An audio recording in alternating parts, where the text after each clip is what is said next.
Hey everyone, Josh here with Fresh Start Customs, and today we're doing an update on the group puzzle, the Endless Puzzle Project for Glowforge here.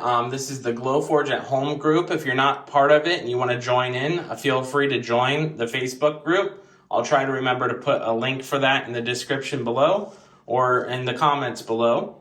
First up here, we did get a few puzzle pieces in from group members, and then I also have my test puzzle piece still that I plan on changing out myself. But this is the first one here. As you can see, I'm going to pull this a little bit closer so you can see this.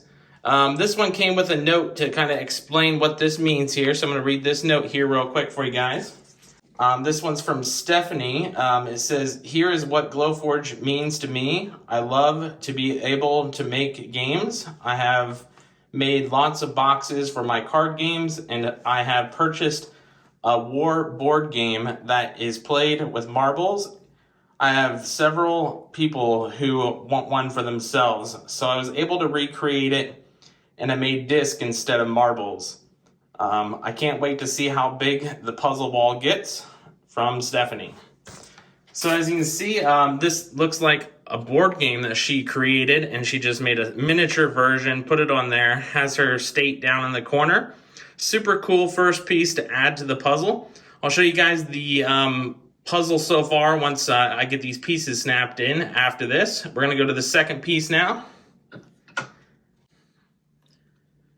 All right, so as you guys can see, here is our second puzzle piece. This one says Forever Ingrained. This looks to be the company logo. I believe that's what they stated in the group whenever I posted this.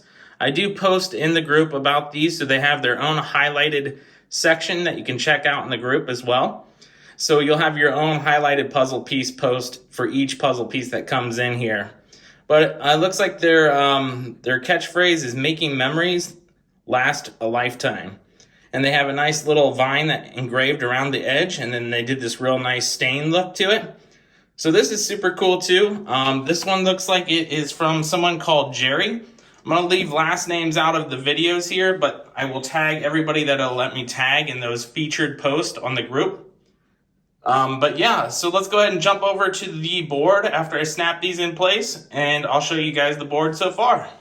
All right, so here you guys have it. We have the main centerpiece like we did in the original video. I've got my test puzzle piece that I plan on switching out and probably changing. But here is the two first pieces that we were talking about. The first piece that came in and the second piece that came in. I know we have other members who say that there's going to be more on the way, so I plan on making more update videos and post. So like I said, if you're not part of that, just go to Facebook and look up Glowforge at Home Facebook group. You'll see it like right here. That's what the logo looks like. Join in, and then there'll be a file at the top of the group that you can download and print off your own puzzle piece and send in if you want to be a part of this big project here. Other than that, we'll catch you guys in the second update, and hopefully many more to come in the future.